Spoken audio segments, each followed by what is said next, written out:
TV KPM. Kembali menonton Road to Success SPM 2021 bersama saya Nisa K. Satu lagi subjek yang akan kita bincangkan bersama-sama untuk penonton kita, khasnya kepada rakan-rakan yang akan mengambil SPM 2021. Diharapkan anda semua bersedia. Subjek kita hari ini adalah kimia. Kalau di sekolah dulu Nisa rasa kimia ni susahnya, tapi nak tahu betul ke tak susah, kita akan bersama-sama dengan guru sebentar lagi. Tetapi sebelum itu Nisa nak ingatkan, seringkali suka nak ingatkan untuk sentiasa menjaga SOP kita belum menang kawan-kawan. Kita tidak boleh leka, kita tidak boleh alpa, kita kena sentiasa menjaga SOP yang telah ditetapkan untuk sentiasa memakai pelitup muka di mana saja anda berada. Kalau jarak sosial itu berapa? 1 meter, cuci tangan menggunakan air dan sabun serta sanitasi tangan anda apabila perlu. Dan kalau ke mana-mana, jangan lupa untuk imbas kod QR di aplikasi MySejahtera. Jangan ada yang mengelak. Baiklah, Nisa nak menjemput guru kita, tetapi sebelum itu kita berkenalan dengan guru ini menerusi profil yang akan dipertontonkan. Jom kita tengok.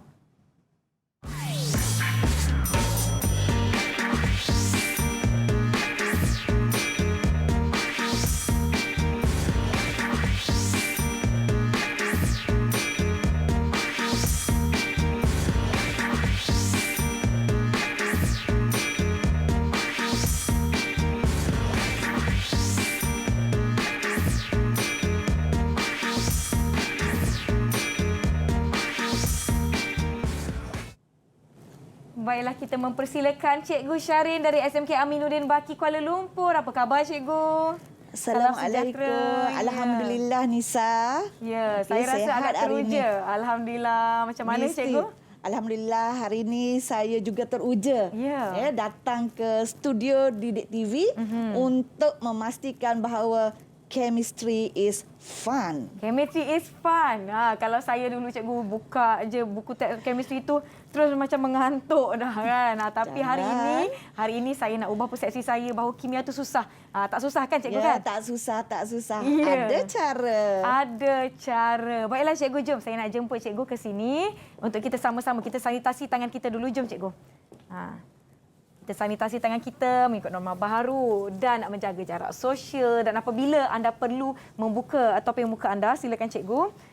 Macam Nisa nak tunjuk. Nisa ada bekas plastik untuk simpan. Jadi kalau masih bersih, boleh simpan dan pakai kembali. Janji tak melebihi penggunaan selama 8 jam. Mai cikgu. Topeng mukanya saya simpankan untuk cikgu.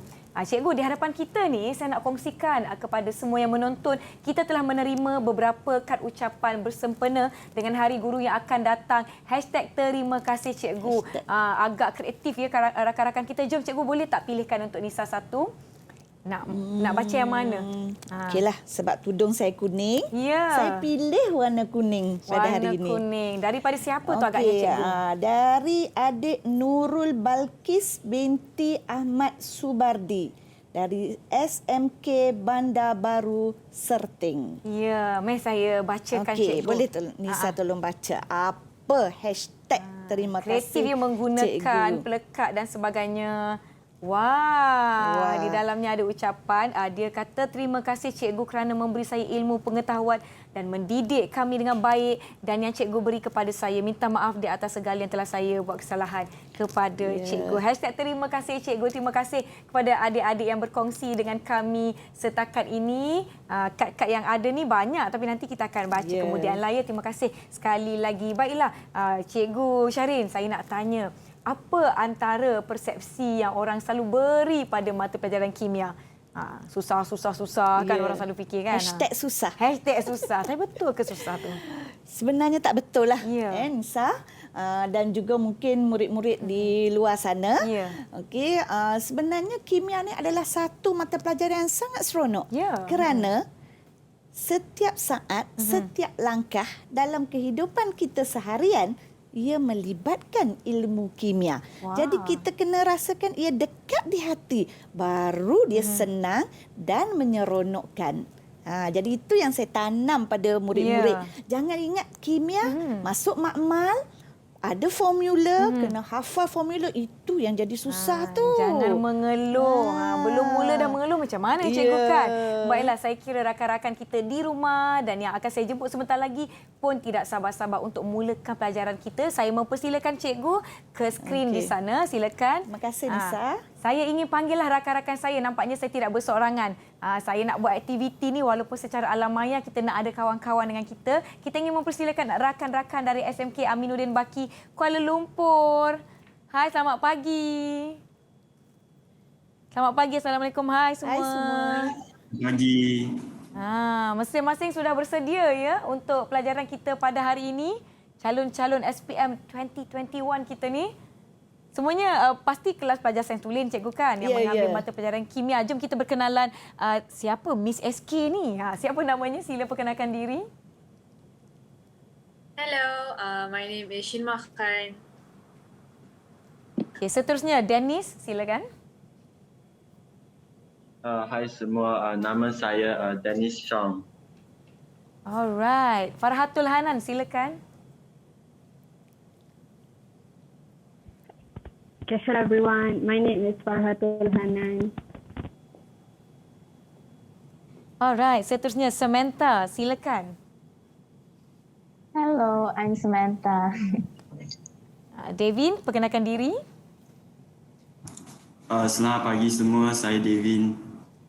Dan kita ada, saya kira namanya Nukman Dennis tapi tak tahulah kenapa namanya Kevin di situ. Silakan perkenalkan diri.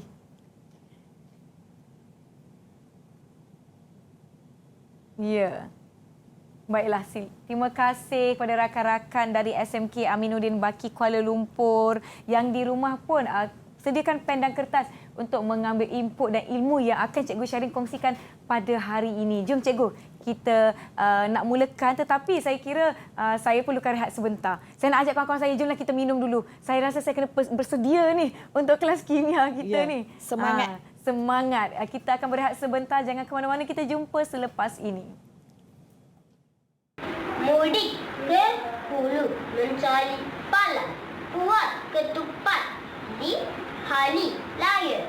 Jatuh hulu tidak terbalas, mendidik kami sehingga berjaya.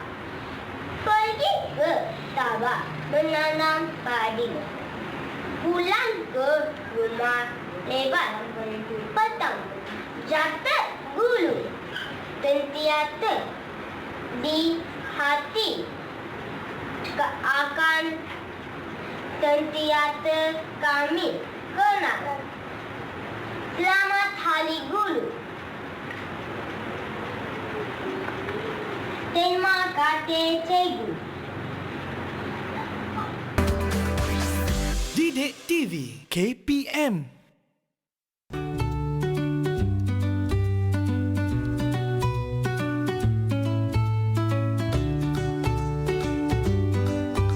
Atom pertama yang ditemui oleh manusia adalah hidrogen pada tahun 1766.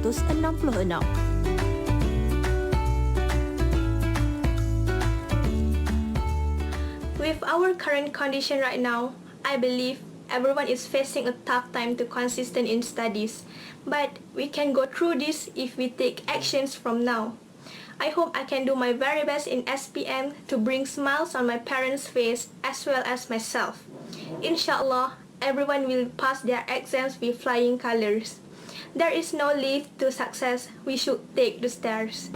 This pandemic has given us many challenges to face, mainly for students. But all I want to say is that nothing is impossible and we can get through this. I really hope I'll ace my SPM with flying colors and make my family proud of me. Let me end by saying that learning is never done without errors and defeat. Kembali menonton Road to Success SPM 2021. Tadi cikgu rakan-rakan kita berkongsi mereka turut menghadapi cabaran di waktu pandemik di mana segala-galanya dilakukan secara atas talian, tidak bersemuka. Tetapi nampaknya mereka semangat tidak luntur.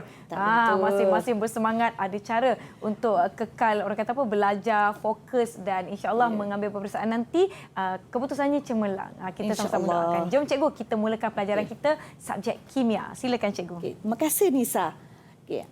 Hai semua, hari ini cikgu akan mengajar topik tentang kimia. Jadi sebelum cikgu pergi kepada topik yang pertama, iaitu pengenalan kepada kimia, cikgu akan terangkan tentang format peperiksaan SPM 2021 kepada anda semua. Bagi mata pelajaran kimia, kerana pada tahun ini awak merupakan batch pertama yang akan menduduki format baru ini, Nisa. Okey, jadi di sini kenapa berlaku perubahan format ni? Kerana sukatan pelajaran kita pun telah disemak semula. Ya, sekarang ini kan kita dengan kemajuan teknologi dan sebagainya, jadi kita tak boleh ketinggalan ke belakang. Jadi KPM dengan inisiatif yang begitu hebat telah memperkenalkan satu dokumen standard kurikulum dan pentaksiran atau lebih mesra digelar di SKP yang mengandungi topik-topik yang sangat relevan dengan dunia sekarang. Jadi dengan itu format peperiksaan pun turut berubah. Jadi kita lihat pentaksiran kimia ni sebenarnya kita panggil pentaksiran. Kita tak nak fokus pada peperiksaan saja sebab sebenarnya dia meluas. Pentaksiran ini kita ada dua. Satu kita panggil pentaksiran bilik darjah.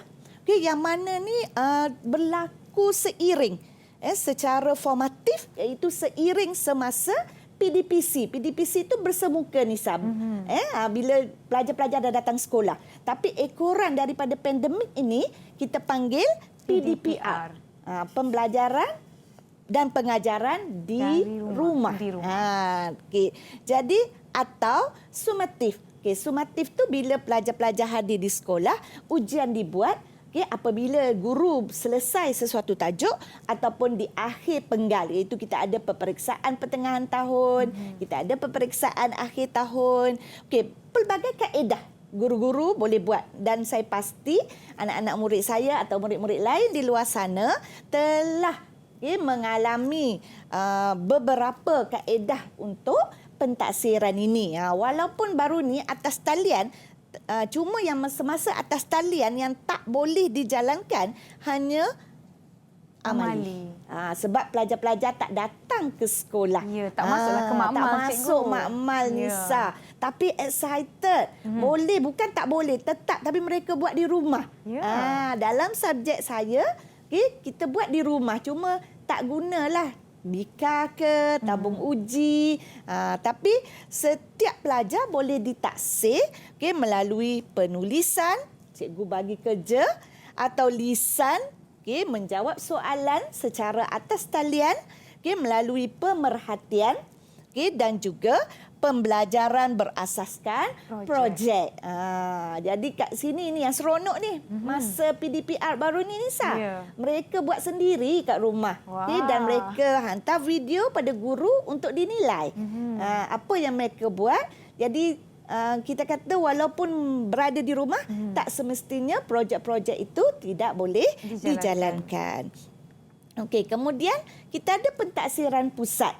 Inilah yang ditunggu-tunggu. SPM, Sijil Pelajaran Malaysia. So saya sentuh tentang mata pelajaran kimia. Untuk SPM bermula 2021, kita ada 3 kertas, masih sama sebagaimana KBSM. Dari segi bilangan kertasnya, iaitu kita ada kertas 1 yang merangkumi soalan objektif aneka pilihan, iaitu ABC lah dengan bahasa mudah. Kertas 2 yang merupakan soalan struktur dan juga soalan esei. Dan kertas 3. Ini yang baru ni untuk calon-calon 2021. Iaitu soalan amali bersepadu. Ini yang perlu datang sekolah buat amali. Jadi cikgu-cikgu risau kalau anak-anak murid tak datang sekolah. Kerana soalan amali ni semasa mereka ditaksir di peringkat SPM, mereka sendiri secara individu akan menjalankan eksperimen-eksperimen yang ditanya di dalam soalan. Jadi ini kemahiran, Nisa. Kalau kita tak biasalah, macam juga kalau kita kat rumah kan, orang suruh kita masak. Orang tak biasa masak, nak pegang pisau pun terhiris tangan. Betul. Jadi dekat sini itu yang kita nak pelajar-pelajar kita mempunyai kemahiran manipulatif ini. Macam mana nak pegang tabung uji, macam mana nak sukat bahan, macam mana nak baca termometer dan sebagainya. Okey, sekarang saya tunjuk rumusan. Rumusan tentang kertas 1, kertas 2 dan kertas 3.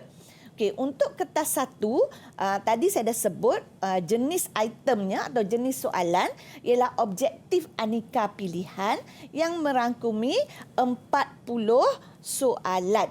40 soalan yang mana terdiri daripada 40 markah atau yang membawa 40 markah kepada murid-murid.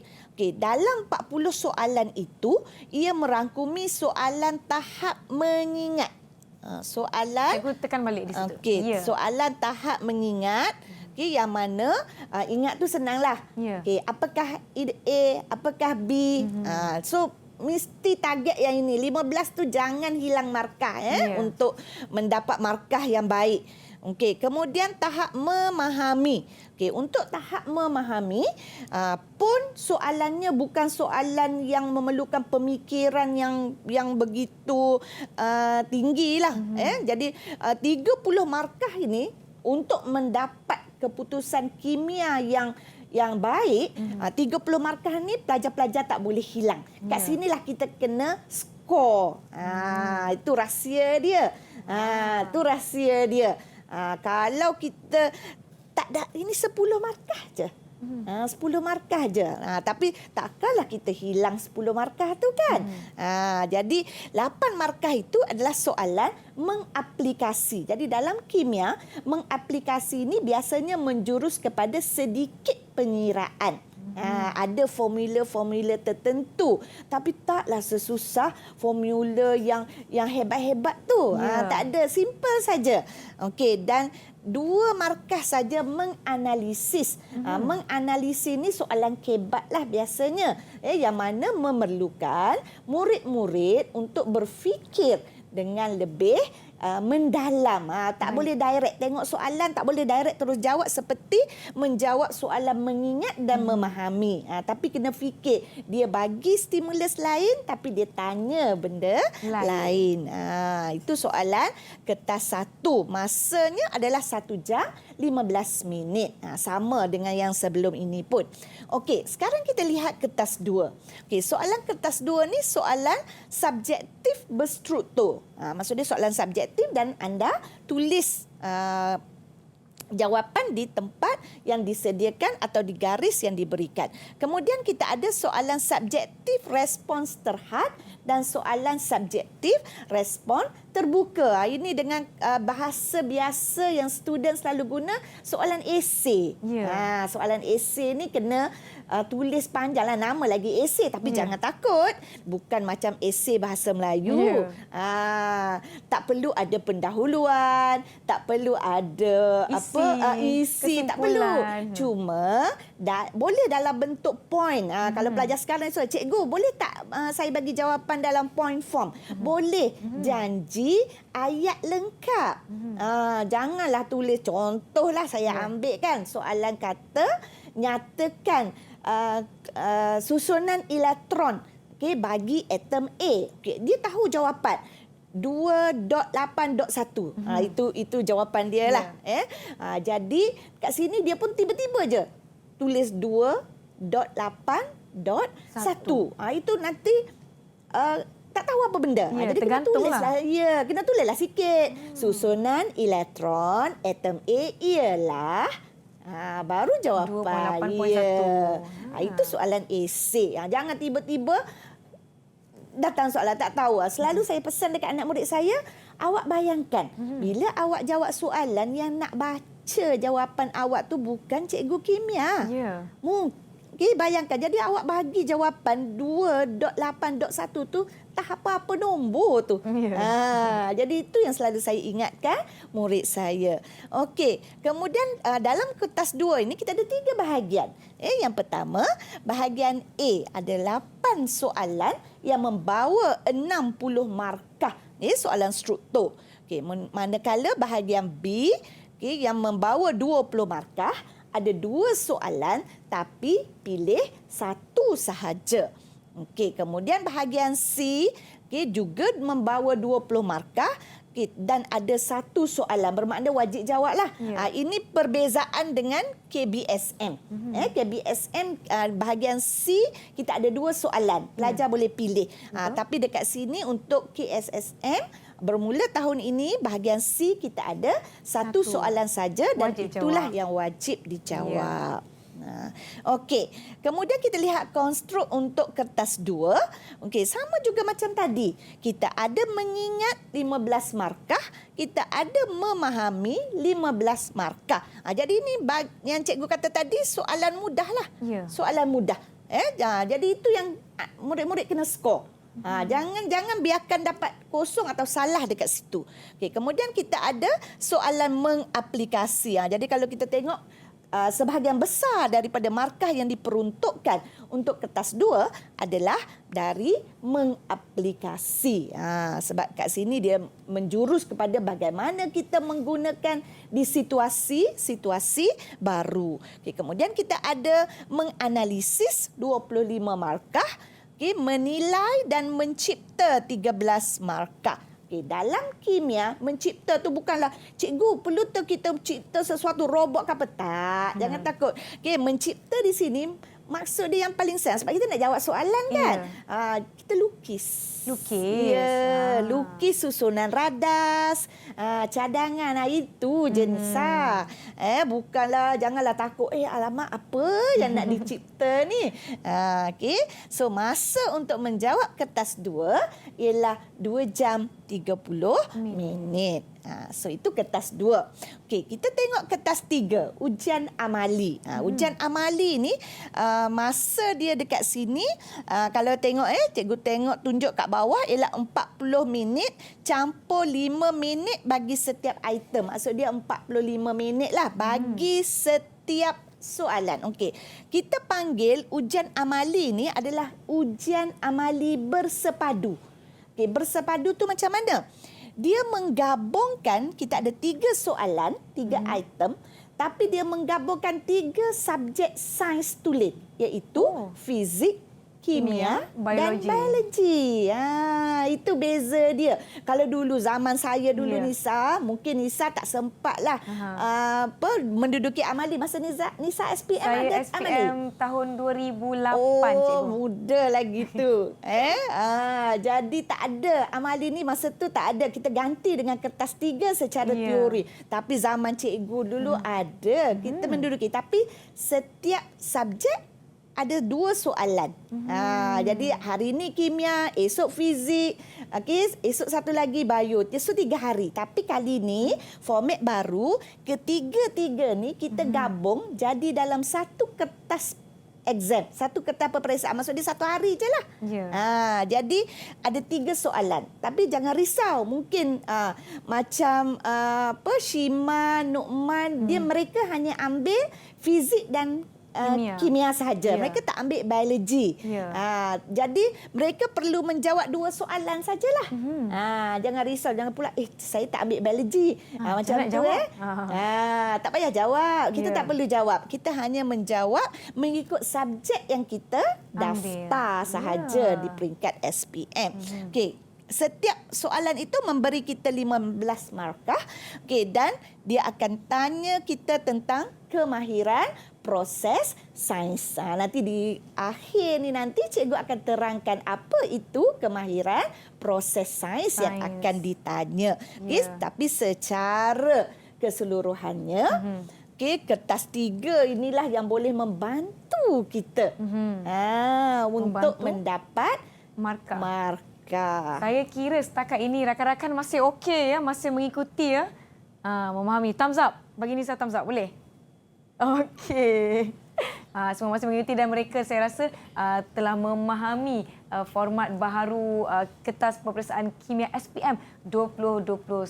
Baiklah, yang di rumah saya kira kekal fokus, jangan tergaru-garu kepala. Alamak, macam mana ni? Jadi itulah sebabnya anda perlu mengikuti episod kita hingga ke akhir nanti. Kita akan berhenti rehat seketika, jangan ke mana-mana. Kita jumpa selepas ini.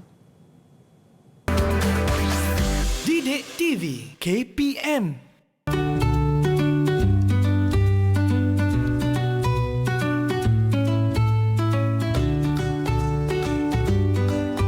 Jenis atom yang paling banyak di alam semesta adalah atom hidrogen. Hampir 74% atom di galaksi Bima Sakti adalah atom hidrogen.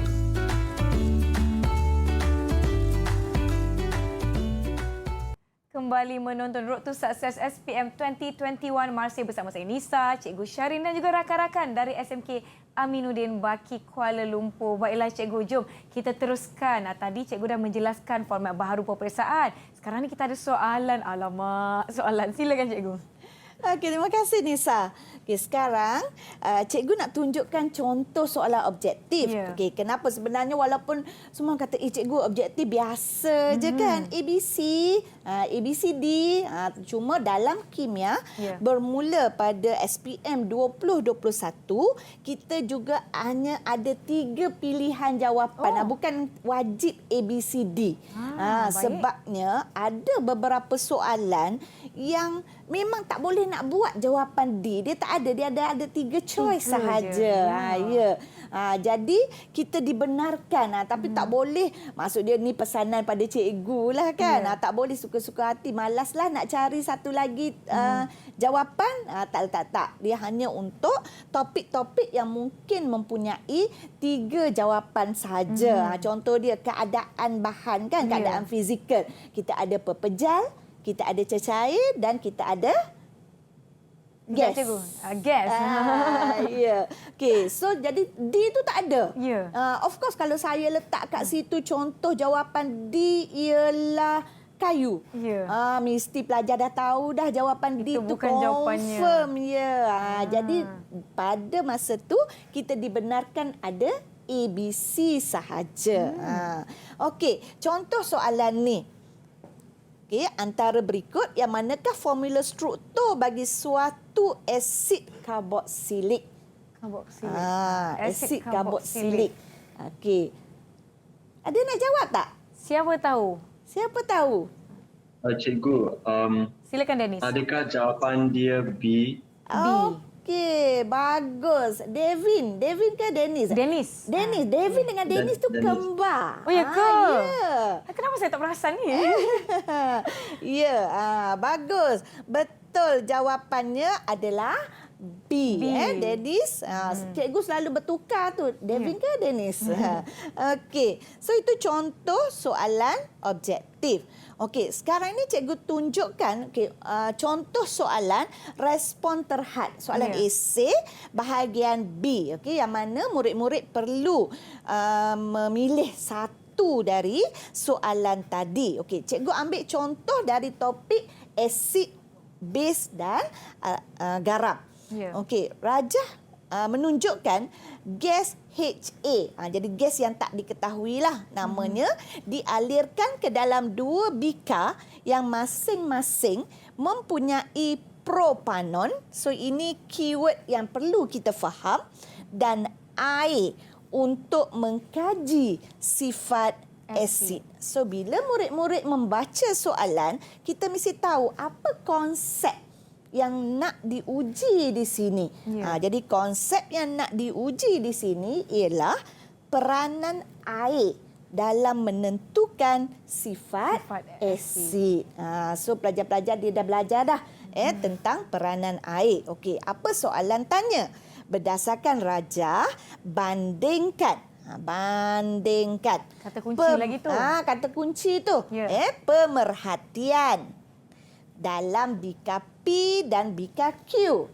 Terangkan jawapan anda. So ada 3 perkara yang murid-murid perlu ambil perhatian supaya tak hilang markah. Jadi banding dah ada. Pemerhatian. Bandingkan pemerhatian. Terangkan jawapan. Jadi kat sini bila pemerhatian dia masuk dalam kemahiran proses sains tadi Nisa. Jadi bila pemerhatian ni sebenarnya apa yang kita boleh kesan dengan deria kita. So atas kertas exam deria paling utama Mata lah. Jadi kita kena lihat pada rajah yang diberi ni. Tak boleh kita fikir apa yang berlaku dalam buku teks. 100% jawapan duduk atas kertas soalan. Sebab tu saya kata chemistry is fun. Tak payah dah betul-betul nak ingat buku teks kita. So kita lihat apa pemerhatian BKP, BKQ. Apa beza dia? Apa beza? BKQ yang belah kanan tu. Dia macam buih ke tu? Banyak buih ya. Maaf lah saya tak jelas sangat tu. Betul. Okey. Okey, Nisa kata ada buih. Ya. Ada buih. Betul lah. Buih tu bahasa kita cakap. Ya. Dalam bahasa kimia tak boleh, tak boleh guna buih. Ya. Ya, tak boleh guna buih. Okey, tu kita kata gelembung udara. Gas. Gelembung gas. Bagus Nisa. Okey. So, itu pemerhatian. Itulah yang kita perlu ada dalam jawapan kita. Okey, kemudian kita akan terangkan jawapan. So, kita tengok kat sini 5 markah. Banyak tu cikgu. Banyak tu 5 markah tu. Jadi kita banding 1. Okey, kemudian bakinya adalah penerangan. Jadi bila banding kita kena buat ayat tu sebab ini soalan bahagian B ni esei. Macam cikgu kata tadi, kita kena buat ayat. Jadi ayat kita mesti ayat perbandingan. Siapa nak cuba? Siapa nak cuba? Rakan kita di sini. Siapa? Ada? Boleh angkat tangan? Siapa nak cuba? Silakan. Boleh. Sila. Siapa? Saya rasa mikrofon Nukman tidak berfungsi. Kita tak dengar suaranya. Mikrofonnya dah on tapi kita tak dengar suaranya. Tak dengar, masih lagi tak dengar. Mungkin rakan lain ada yang nak bantu tak? Boleh. Okey. Ada yang boleh bantu tak? Okey, Shimak siapa? Devin pula. Devin pula. Okey. Cuba Devin. Cikgu, saya boleh jawab dalam bahasa Inggeris. Okey, boleh. Dipersilakan Devin. Okay. So untuk beaker P, compare the observation. So kenapa dia tak ada air bubbles? Kerana tiada reaction yang berlaku dalam beaker Q. So acid reacts with metal carbonate to form oxide. So that is why ada bubble. Okey. So terima kasih Devin atas jawapan tadi. Okey, jawapan Devin tadi dah menjurus kepada penerangan. Jadi bila kita menjawab soalan esei, kita biar step by step. Of course pemeriksa akan baca semua. Tapi kita takut kita tak alert dengan 5 markah ni. Jadi 5 markah ni kita kena alert supaya kita tak hilang di tengah jalan. Okey, so first kita nak banding. So kita just cakap perbandingan. Okey. Di dalam BKQ terdapat gelembung udara ataupun gelembung udara terhasil manakala tengok word manakala tu ataupun tetapi baru menunjukkan perbandingan. Di dalam BKP tiada gelembung udara gas terhasil. Gelembung gas okey, cikgu ulang balik. Okey, di dalam BKQ terdapat gelembung gas terhasil manakala dalam BKP tiada gelembung gas yang terhasil. So istilah yang diterima hanya gelembung gas, okey, bukan gelembung udara. So itu baru dapat 1 markah. Untuk menjawab perbandingan. Okey, barulah pergi terangkan jawapan. Okey, kita lihat tadi jawapan Devin dengan jawapan cikgu. Okey. Poin pertama, 1 markah. Gelembung gas terhasil dalam BKQ tetapi tiada gelembung gas terhasil dalam BKP. Ini banding. Jawab banding. Okey, poin nombor 2, nombor 3, nombor 4 dan nombor 5 itu penerangan. So kita ada 2 bika, maksud dia ada 4 markah baki daripada 5 tadi, 2 setiap 1. Jadi jawapan Devin tadi dah ada, cuma tidak spesifik. Okay, yang mana hanya akan dapat maksimum 3 markah saja. Jadi kita ada 5. Kita ada 5. So kita explain, kita terangkan. Okey, dalam molekul air, molekul asid HA dapat mengion untuk menghasilkan ion hidrogen. Itu poin dia. Kita nak terangkan mengapa tindak balas itu berlaku. Tadi Devin kata ada tindak balas, reaction occur. Apa yang menyebabkan reaction occur? Apa yang menyebabkan tindak balas berlaku? Okey, ion hidrogen, poin nombor 3. Ion hidrogen bertindak balas dengan kalsium karbonat bagi menghasilkan gas karbon dioksida. So Devin dapat markah dekat sini tadi. Disebut tadi kan tindak balas antara kalsium karbonat bagi menghasilkan gas karbon dioksida. Okey, dalam propanon, molekul asid tidak mengion. Menyebabkan tiada ion hidrogen yang terhasil. Ataupun dengan kata lain tadi, tiada tindak balas. Baru lengkap 5 markah. So untuk soalan esei kita mesti step by step. Kita tak boleh kalau macam soalan struktur tak ada masalah. Okey, seterusnya soalan sambunganlah daripada atas tadi menunjukkan Raja menunjukkan nilai pH bagi asid HA dan HB. Kedua-dua asid adalah asid monoprotik. Okey, cadangkan nama. Satu keyword. Cadangkan nama. Okey, bagi asid HA dan HB. So ini clue dia. Monoprotik. Monoprotik. Okey, ramalkan nilai X. So nilai X tu nilai pH dalam beaker R. Terangkan perbezaan. So kalau kita tengok soalan esei ni dalam satu ayat tu dia banyak soalan. Jadi itu yang kita kena alert, jangan baca macam sekaligus. Itu kita cuba elakkanlah.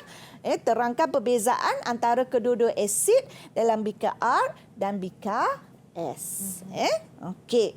Okey, yang ini cikgu tunjuklah supaya ni. Okey, kita lihat cadangan jawapan. Okey, so kita dah tahu dah tadi.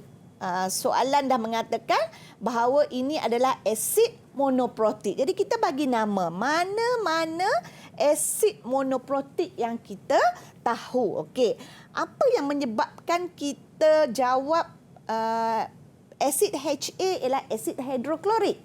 Okey, manakala asid HB ialah asid etanoik. Okey, kita balik semula. Ini clue dia. Okey, kita lihat asid HA semua yang ion-ion itu individu. Individu. Bagus, Nisa.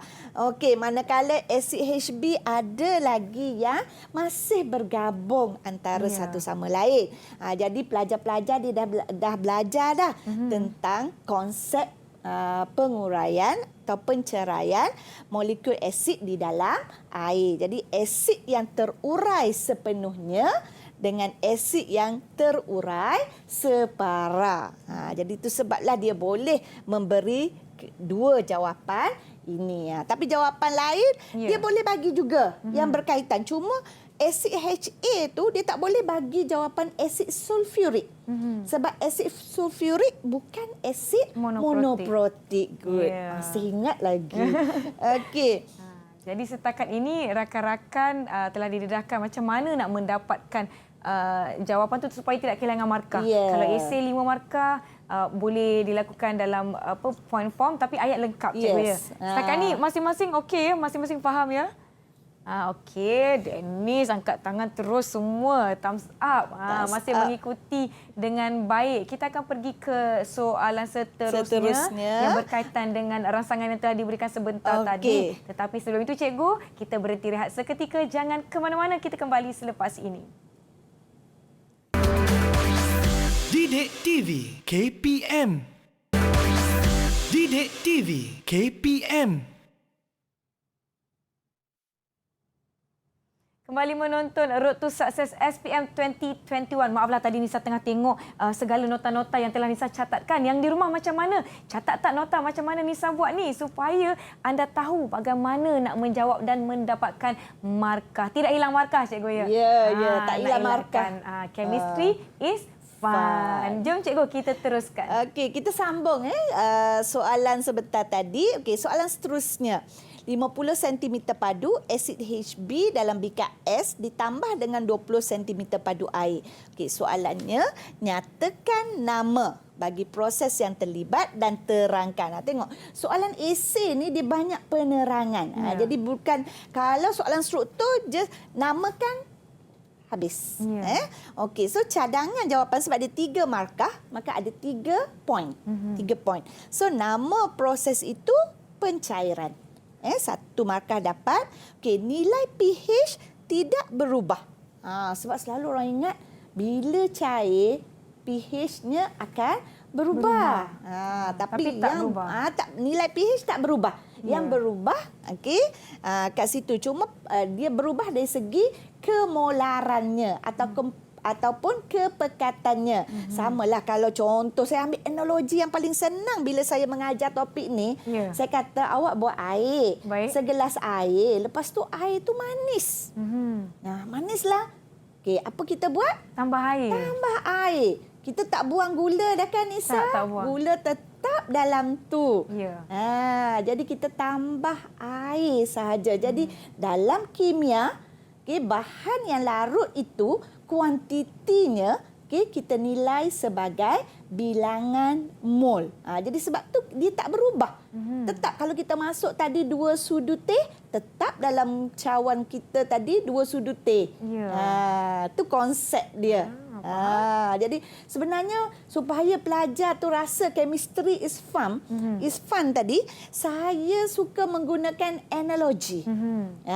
Barulah pelajar rasa dekat. Boleh dikaitkan dengan kehidupan kaitkan dengan kehidupan kita seharian. Bukan masa ingat chemistry lab. Chemistry makmal. Walaupun pelajar memang suka masuk makmal, setiap hari dia jumpa cikgu, makmal tak hari ni. Okey. Kemudian penerangannya kerana kepekatan ion hidrogen adalah kekal. Okey. Jadi itulah apa yang saya nak dedahkan secara ringkas tentang format baru untuk SPM 2021. Okey, sekarang saya pergi kepada untuk PDPC Kimia Bab 1. Topik tingkatan 4. Anak-anak murid saya kat sana tu semua tingkatan 5. Jadi ni ulang kaji. Ingat lagi tidak? Okey, bagi murid-murid cikgu yang di luar sana yang tingkatan 4 pun dah belajar walaupun di atas talian. Jadi boleh kita sama-sama ulang kaji. Okey, bagi topik ini pengenalan kepada kimia, introduction. Pengenalan kepada kimia. Okay, so kita ada 3 perkara utama standard kandungan yang perlu dikuasai, iaitu perkembangan bidang kimia dan kepentingannya dalam kehidupan. 1.2 penyiasatan saintifik. Inilah yang nadi dia. Kerana inilah soalan kertas 3 tadi. Yang wajib jawab tu cikgu kan? Ya, yang kertas 3 amali. Amali ni duduk kat sini. Okey, kemudian yang ketiga, penggunaan, pengurusan dan pengendalian radas serta bahan kimia. Okey. Jadi itu yang kita akan belajarlah. Okey, so first kita nak takrifkan apa maksud kimia. Apa maksud kimia tu? So bila kimia kita sebut, kita mesti tahu tentang jirim. Apa benda jirim? Apa benda jirim? Ada orang nak jawab tak? Siapa boleh kongsikan? Ingat lagi tak apa tu jirim? Apa jirim? Cikgu, dalam bahasa Inggeris. Dalam bahasa Inggeris matter. Matter. What is matter? Matter is discrete particles that are every object that has mass and that occupies space. Yes, good. Okay.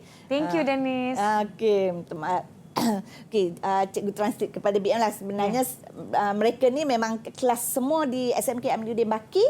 Kita kelas DLP. Jadi memang saya mengajar dalam bahasa Inggeris. Baik. Okey. So jirim adalah sesuatu. Semua benda lah kat atas dunia ini dengan syarat, ada 2 syarat. Satu, mempunyai jisim. Maksudnya timbang tu adalah bacaannya. Yang kedua, memenuhi ruang.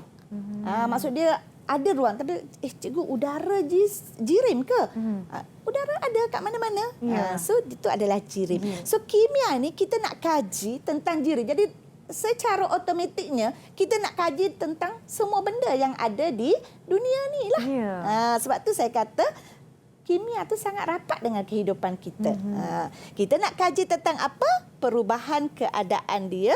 Okey, kemudian interaksinya. Interaksi itu bagaimana dia berinteraksi antara satu sama lain. Apa benda ada dalamnya, komposisi, struktur dia, okey, dan juga ciri-cirinya. Jadi itu kimia. So kita boleh buat ayat. Maksud kimia merupakan salah satu bidang sains yang mengkaji tentang struktur, sifat, komposisi dan interaksi antara jirim. Okey, jadi pembelajaran kimia ni macam cikgu kata tadi bukan dalam makmal saja. Di mana saja. Dalam rumah kita tu tanyalah kat mana tak ada bahan kimia. Penuh bahan kimia. Ya, betul cikgu. Kalau fikir macam tu takutnya. Tapi jangan takut. Okey. So bahan kimia dalam kehidupan seharian. Tadi kita tengok kat rumah kita apa yang tak pernah ada kat rumah kita ni. Okey, yang pertama, ubat-ubatan. Dalam bidang perubatan, kita ada antibiotik, kita ada antiseptik, vitamin. Berapa botol ni ada vitamin? Banyak cikgu. Nak tekan cantik katanya. Kecantikan vitamin C mesti ada. Okey. Kemudian obat-ubat lain lagi yang ada di hospital, klinik dan sebagainya. Itu dah bidang perubatan. Cek kat rumah kita, at least Panadol mesti ada kan? Okey. Kemudian dalam bidang industri. Kita ada cat, kita ada polimer, plastik, kaca, deterjen, sabun cuci dan sebagainya, pewarna, semua tu bahan kimia. Sebab tu saya kata kimia ni sangat rapat dengan kita. Okay, kemudian makanan. Kita rasa kita tak makan bahan kimia, tapi itulah yang kita makan. Dalam makanan kita, bahan tambah dalam makanan itu merupakan bahan kimia. Okay. Macam jadi pengawet dia cikgu ya? Ya, pengawet nak suruh tahan lama tu kan. Pewarna makanan. Pewarna makanan, yes. Nisa order kek birthday, layer-layer. Okay. So semua tu adalah bahan kimia. Okay. Kemudian dalam bidang pertanian. Kita ada baja, kita ada racun, hormon dan sebagainya. Okey, kemudian ini sumbangan bidang kimia dalam teknologi forensik. Perlu pakar kimia. Nanoteknologi perlu pakar kimia. Sekarang semua orang berlumba-lumba untuk nanoteknologi dari segi kosmetiknya. Okey, dari segi ubat-ubatannya, nanoteknologi. Okey, kemudian ini contohlah macam mana perkembangan teknologi kimia. Dulu makanan diawet menggunakan garam atau gula. Ya, macam ikan masin cikgu. Ya, ikan masin. Okey, kemudian kita dah ada freezer, peti sejuk beku. Kita letak makanan dalam peti sejuk beku. Tapi sekarang kita ada nano kapsul untuk awet roti ke dan makanan supaya lebih tahan lama. Ya. Plastik. Dulu plastik memang kalau kita tanam 10 tahun lah dia duduk dalam tanah. Tapi sekarang kita ada plastik terbiodegradasi. So dia lebih mesra alam. Okay. So itu perkembangan dalam teknologi kimia. Okey. Sekarang sebab ini topik pertama. Jadi inilah kita nak tarik minat pelajar-belajar kimia. Nak jadi apa? Apa cita-cita awak? Selalu cikgu tanya kan, cita-cita nak jadi apa? Kadang-kadang dia minat kimia tapi dia tak tahu nak jadi apa. So kita bawa contoh-contoh kerjaya yang berkaitan yang memerlukan ilmu kimia. Okey, contoh dalam bidang pharmaceutical. Contoh kerjaya dia ahli farmasi, doktor. Itu biasalah yang tahu. Tapi ni tengok kosmetik. Perlu ahli kimia. Jangan ingat ahli kimia tak boleh jadi pakar kosmetik. Jadi ahli kimia kosmetik, pakar runding kosmetik. Ahli kimia di mak-mak nak menghasilkan kosmetik. Betul, supaya Lisa. bahan tu selamat untuk kita pakai. Betul. Sebab itulah kita ada kosmetik yang diharamkan sebab ada kandungan bahan kimia yang banyak. Yang bahaya. Yang bahaya. So kita nak jadi pengusaha produk, mesti ada pengetahuan. Kalau kita tak ada pengetahuan sendiri, kita ambil ahli kimia. So jangan ingat kita hanya nak kerja ahli farmasi ke, doktor ke, ataupun penyelidik bioteknologi, jurutera ataupun jadi cikgu macam saya lah. Kemudian ni ahli sains pemakanan. Antara banyak lagi lah kalau antara contoh kerjaya. Ini yang kedua yang saya kata tadi, penyiasatan saintifik dalam kimia. Yang mana ini sebenarnya macam mana pelajar perlu membuat penyiasatan. Bukan nak jadi CSI, bukan nak jadi ahli forensik.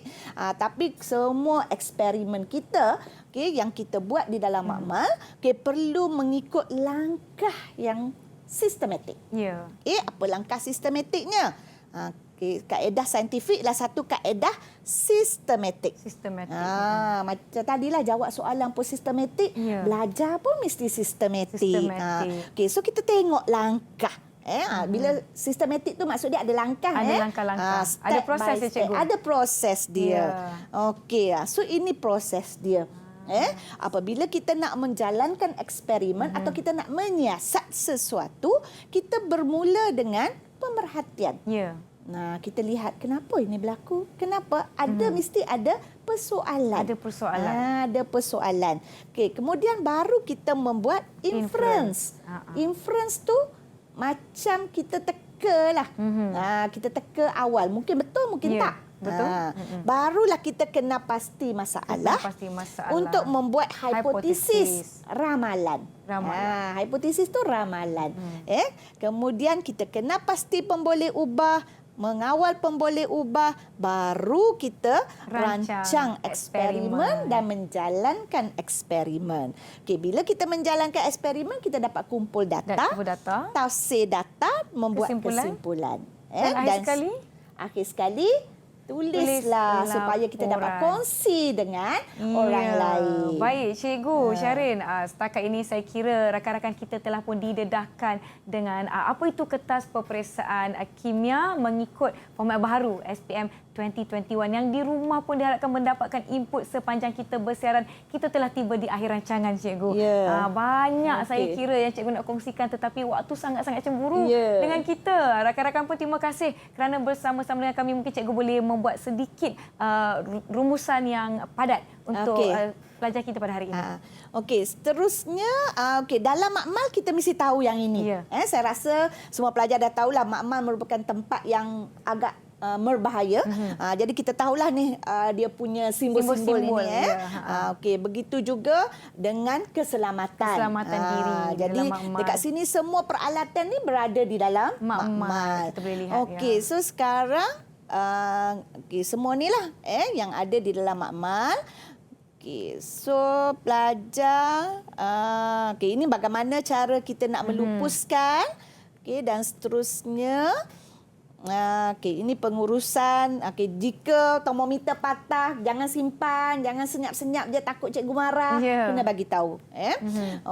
Seterusnya soalan. So saya rasa soalan ni saya terus bagi jawapan lah sebab masa mencemburui kita kan. So bahan mana yang tidak boleh dibuang dalam sinki? Bromin. Bromin sebab dia adalah bahan yang beracun. Beracun. Baiklah. So seterusnya ni macam saya kata tadi dekat dapur. Baiklah, nanti soalan contoh-contoh soalan cikgu akan terus kongsikan. Maklumlah rakan-rakan kita telah kembali ke sekolah. Kalau di kelas tu beri perhatian. Cikgu mengajar, beri perhatian, ambil nota. Maklumlah, chemistry is actually very fun, cikgu ya. Sangat seronok dan berkaitan dengan kehidupan kita secara sehari-hari. Baiklah, saya ingin mengucapkan terima kasih sekali lagi kepada Cikgu Syarin dan juga rakan-rakan dari SMK Aminuddin Baki Kuala Lumpur yang bersama-sama kita. Kepada yang menonton, terima kasih sekali lagi saya ucapkan. Kita akan bertemu di episod yang akan datang. Nisa ingin kongsikan hashtag terima kasih cikgu. Tema pada hari ini, pada hari ini pun boleh, tahun ini adalah berguru demi ilmu bina generasi baharu. Kita jumpa lagi. Bye.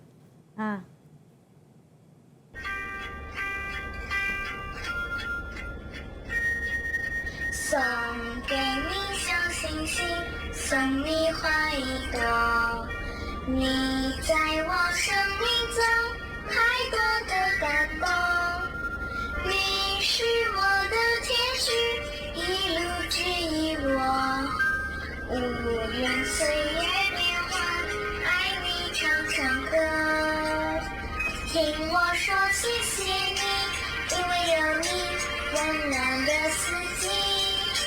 谢谢你，感谢有你，世界更美丽。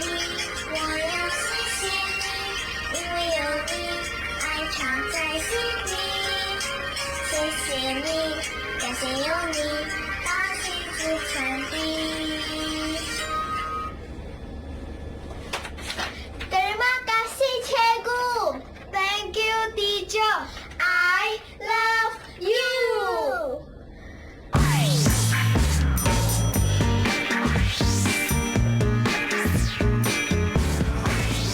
Didik TV KPM